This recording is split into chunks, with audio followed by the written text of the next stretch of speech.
구정을 앞둔 주일에 영과 진리로 예배드리는 사랑하는 성도 여러분들에게 크신 하나님의 은혜와 축복이 넘치시기를 기원합니다. 쉬운 말로 새해 복 많이 받으시기 바랍니다. 시랍신화에 이런 이야기가 있습니다. 스티스 강가에 한 여인이 도착을 했습니다. 영원한 나라로 건너가기 위해서 배를 타야 되는데 뱃사공이 그 여인에게 이렇게 말합니다. 레떼 호수의 물을 마시고 갈 수도 있고 안 마시고 갈 수도 있습니다. 선택은 자유입니다. 그러자 여인이 뱃사공에게 묻습니다. 뭐가 다른데요? 마시는 거고 안 마시는 거고 뭐가 다른데요? 그러자 그 뱃사공이 이렇게 말합니다. 영원한 나라로 들어가기 전에 레떼 호수의 물을 마시면 이제까지 당신이 살아오면서 고통스럽고 괴로웠고 싫었고 미웠던 이 모든 기억이 싹 지워집니다. 그랬더니 여인이 그렇게 좋은 거 있다면 제가 마셔야죠. 그렇게 말했습니다. 그러다 뱃사공이 다시 말합니다. 나쁜 기억도 지워지지만 행복했던 기억, 즐거웠던 기억, 축복받았던 기억, 성공했던 기억, 그리고 마음속에부터 충만하게 올라왔던 오늘 호산나 찬양대가 찬양한 것처럼 이 영광 돌렸던 이런 모든 기억도 사라집니다. 그러자 이 여인은 잠시 고민을 하게 됩니다. 여러분은 그 물을 마시겠습니까? 안 마시겠습니까? 인류 예배 때 제가 질문을 드렸던 한 교우가 자기는 마시겠다고, 죽어도 마시겠다고, 그냥 다 잊어버리고 싶다고 이렇게 말씀하시는 분이 계셨습니다. 그런데 이 여인은 망설이다가 이렇게 난 안 마시겠다고. 비록 고통스러운 시간이 길었지만 그럼에도 불구하고 나의 삶을 살찌워왔던 어떤 행복했던 시간, 생명을 주는 그런 시간이 있었기 때문에 나는 그건 버리고 싶지가 않다. 그래서 이 시랍신화는 뭘 가르쳐 주는가 하니 우리가 고통스럽고 힘든 세상을 살아가지만 그러나 그 잠깐이었던 길지 않은 기쁨과 생명이 충만했던 그런 시간들을 그 기억도 가지고 가야지 된다. 그 짧은 시간의 기쁨이 긴 시간의 아픔을 치료할 수 있다는 사실을 보여주는 그런 이제 이야기라고 생각을 하게끔 됩니다. 고난과 환난, 괴로움이 있음에도 불구하고 하나님의 주신 기쁨과 축복이 있었다는 것, 그것을 붙들며 새로운 해로 넘어가는 믿음의 성도들이 다 되시기를 주님의 이름으로 축원을 드립니다. 이제까지 바벨론 포로에 붙잡혀와 있는 이스라엘 백성들에게 이사야는 메시아 구속 사역을 통해서 예루살렘, 즉 시온의 영광이 회복될 것을 노래하고 있습니다. 하나님의 찬란한 영광의 빛이 그 백성들에게 비추게 될 때 시온과 그 백성이 하나님의 임재하시는 그 빛 때문에, 영광의 빛 때문에 완전히 찬란하게 빛나게 될 터인데, 그러니 너희는 일어나서 하나님의 구원하심을 찬양하라, 노래하라, 일어나라, 빛을 발하라, 이렇게 오늘 선언을 하고 있습니다. 솔직히 이 말씀을 읽을 때마다 저는 조금 찔리는 바가 있습니다. 저는 일어나기만 하면 빛이 납니다. 그래서 이 성경 구절은 나를 위한 구절이 아닌가, 그런 생각을 가끔 할 때도 있습니다. 일어나라, 빛을 발하라. 여러분의 삶에 하나님이 비춰주신 이 구원의 빛, 그 빛이 정말 찬란하게 빛나는 역사가 이루어질 수 있기를 간절히 바랍니다. 영광이라는 단어가 원래는 이제 왕이 썼던 금관이나 아름답게 수놓았던 겉옷 또는 왕이 사용했던 침실을 묘사하는데 영광이라는 단어가 사용되기도 했습니다. 그리고 이 영광이라는 단어가 좀 더 확장돼서 어떤 사람이 가지고 있는 부와 어떤 사람이 가지고 있는 지위와 어떤 사람이 나타내는 어떤 명성, 명예, 이런 것들을 의미하는 단어로 사용되기도 했습니다. 하지만 여호와의 영광이라고 표현했을 때는 하나님이 직접 현현하심으로 외적으로 표현되는 어떤 징표와 함께 하나님의 본질적인 속성인 하나님의 찬란한 빛, 그 빛을 의미할 때 영광이라는 단어를 사용하게 되었습니다.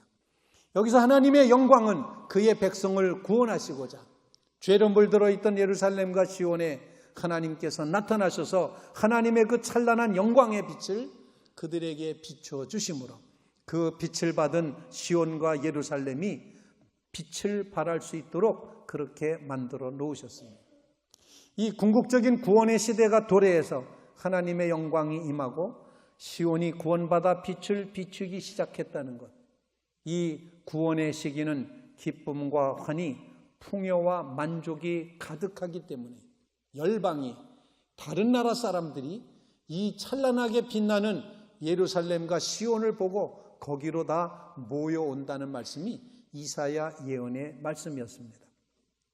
사랑하는 성도 여러분, 여러분의 삶에 하나님의 구원의 빛이 찬란하게 비침으로 말미암아서 우리가 새로운 해로 넘어가는 이 시점에 하나님의 그 찬란한 구원의 놀라운 축복이 우리의 삶 속에 비추어짐으로 정말 나라들이 내 빛으로, 왕들이 비치는 내 광명으로 나오리라 말씀하신 대로 빛된 삶의 역사를 이루어 가시기를 주님의 이름으로 축원을 드립니다. 베드로전서는 소망의 서신입니다. 여전히 고난과 역경 가운데 있는 초대교회 교우들, 코바디스 도민의 주여 어디로 가시나이까 라고 말했던 그런 상황, 이렇게 박해받는 그런 상황 속에서 그리스도인들은 이 세상을 걸어가는 나그네이다. 우리는 아직 목적지에 도착하지 않았다. 그 목적지는 하나님의 본향인데 그곳을 가는 우리의 길은 끊임없는 고난의 길이다. 박해받는 길이다. 하지만 고난과 박해가 있는 이 발걸음을 우리는 견고한 믿음으로 굳건히 서서 걸어가야지 된다. 그렇게 말하면서 이제 만물의 마지막이 가까웠다. 곧 하나님의 심판과 하나님의 권능이 나타나서 온전한 구원을 이루실 때가 가까이 왔다. 그러니 이제 하나님의 영광이 드러나도록 하는 삶을 살아야 된다. 이렇게 오늘 말씀하고 있습니다. 세상 종말이 가까웠음을 기억하며 정신 차리고 살라고 말합니다. 그 첫 번째로 하나님의 영광 받으시도록 이 마지막 때인 것을 기억하면서 하나님이 허락하신 그 구원의 감격을 간직하고 정신 차리고 하나님께 기도하라고 베드로는 말하고 있습니다. 만물의 마지막이 가까웠으니 그러므로 너희는 정신을 차리고 근신하여 기도하라. 베드로 사도는 이전까지 그 어떤 고난보다도 더 극심한 고난이 닥쳐오게 될 터인데 세계 종말이 임박하였음을 말하면서 우리가 이 만물이 마지막이 가까운 이때 우리는 근신하고 조심하고 정신 차리고 하나님을 향할 때 기도하는 자세로 나가야 된다고 가르쳐주고 있습니다. 만물의 마지막 시간, 이 시간에 우리가 할 수 있는 것, 그것은 하나님을 향하여 기도하는 것이라 생각을 합니다. 사랑하는 성도 여러분, 만물의 마지막에 가까운 이때에 믿는 성도들이 간직해야 될 신앙의 장세는 하나님 앞에 무릎 꿇어 기도하는 것입니다. 여러분이 하나님 앞에 무릎 꿇어 기도하기 때문에 다른 사람이 여러분을 바라볼 때에는 꿇어 엎드린 등이 보이게 될 것입니다. 바로 이처럼 등을 보이는 사람, 하나님 앞에 엎드리는 존재, 하나님께서는 마지막 때에 그렇게 하나님 앞에 기도할 것을 요청하시고 있다는 것입니다. 2014년 2월 연대 보건과학대 작업치료학과 교수로 임명된 김종배 교수님의 이야기입니다. 연대를 졸업한 후에 모교 교수가 되기를 꿈꾸면서 카이스트 산업공학과 대학원에 진학을 했답니다. 그런데 1985년 9월 7일 그의 꿈이 산산이 부서지는 그런 경험을 하게 됩니다. 이분이 원래 산악 등산을 좋아하는 분이었었는데 그분이 그만 발을 헛디뎌서 떨어졌습니다. 목뼈가 다침으로 인해서 가슴 아래 몸이 움직이지 않는 전신마비 장애인이 되었습니다. 혼자서는 그야말로 아무것도 할 수 없어서 심지어는 용변까지도 부모님이 처리해 줘야지 했습니다. 평생 무기수처럼 감옥에 갇혀 사는 그런 삶이 되고 말았습니다. 부모님과 가족들에게 짐만 되는 인생, 그야말로 절망의 지경이었습니다. 그런데 그에게 한 줄기 빛이 비쳤습니다. 그것은 바로 하나님이 내미신 구원의 손길이었습니다. 어느 날 큰 누나가 찾아와서 그에게 이렇게 말합니다. 성경책을 내밀면서 이제는 우리는 이제 하나님 앞으로 돌아가야 될 것 같다. 하나님 앞에 돌아가야 될 것 같다. 그리고 성경책을 내밀었습니다. 그는 말씀을 이제 읽기 시작을 했습니다. 말씀에 빠져서 성경을 읽는데 마비가 되었으니까 정말 성경 읽기도 책 넘기기도 쉽지 않지 않습니까? 팔꿈치로다가 성경을 넘겨가면서 겨우겨우 성경을 읽어가다가 요한복음 8장 32절 말씀에 눈이 멈추었다는 것입니다. 진리가 너희를 자유케 하리라.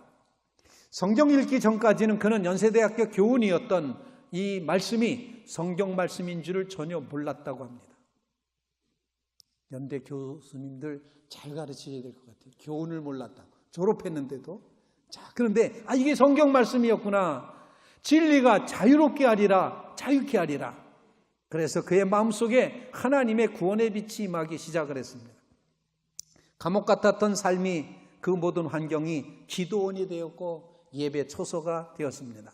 하나님의 은혜가 임하자 모든 것이 달라지기 시작했습니다.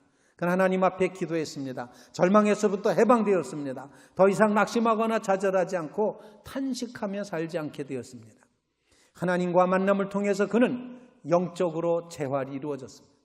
그리고 많은 인간적인 의학적인 모든 기술을 통해서 육체적인 재활을 감행했습니다. 공부를 중단한 지 16년 만에 미국 피츠버그 대학에 유학을 가서 학위를 하고 마침내 모교의 교수가 되었습니다. 그분은 시편 107편 28절로 30절 말씀, 이에 그들이 그들의 고통 때문에 여호와께 부르짖으매 그가 그들의 고통에서 그들을 인도하여 내시고 광풍을 고요하게 하사 물결도 잔잔하게 하시는도다.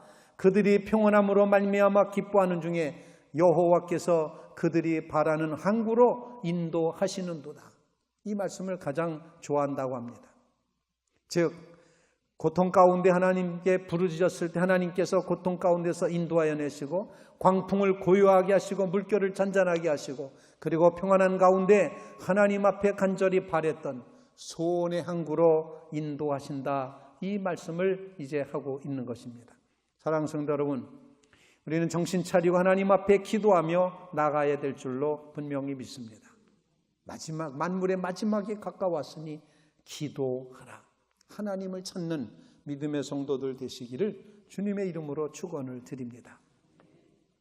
둘째로 사도 베드로는 하나님이 영광 받으시도록 이 마지막 때에 하나님의 찬란한 영광을 드러내기 위해서 성도들은 서로 뜨겁게 사랑하며 원망 없이 대접하라고 그렇게 가르쳐주고 있습니다.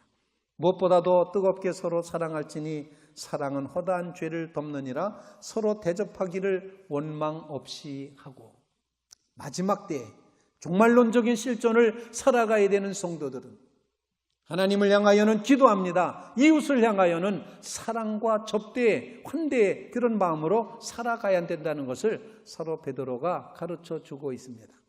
처음 교회가 가졌던 특성, 바로 그것은 사랑이었습니다.